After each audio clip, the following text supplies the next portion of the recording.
BBC has found that nearly 2,500 children died of malnutrition in Ethiopia's Tigray region last year. The Ethiopian government has been at war against regional Tigrayan forces since 2020. Aid agencies say that has led to a catastrophic humanitarian situation, with thousands of people killed and over 2 million displaced. Journalists aren't being given any access to Tigray, but our Africa correspondent Catherine Biaruhanga has been gathering testimony and sent this reporter, warning some viewers may find these images distressing. The conflict in Tigray is one of the world's deadliest but most hidden wars. Access is restricted and most communications are cut off by the central government. But for many weeks, my team and I have reached out to contacts in the region. Doctors and aid workers told us it's a grim situation for the 7 million people in Tigray. There's very little food aid or medicine getting into the region. The biggest concern is for children.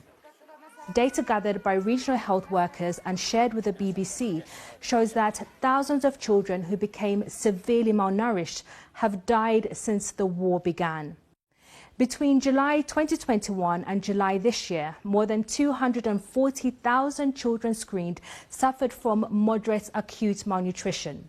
Another 76,000 suffered from severe acute malnutrition.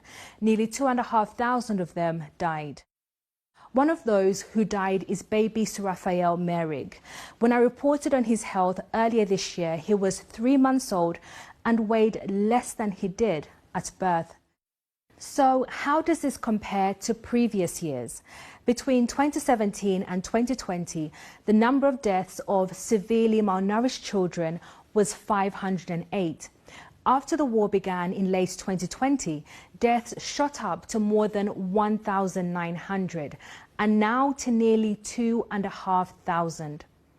But health officials believe these cases are just the tip of the iceberg, and that's because the war has made it impossible to find all malnourished children.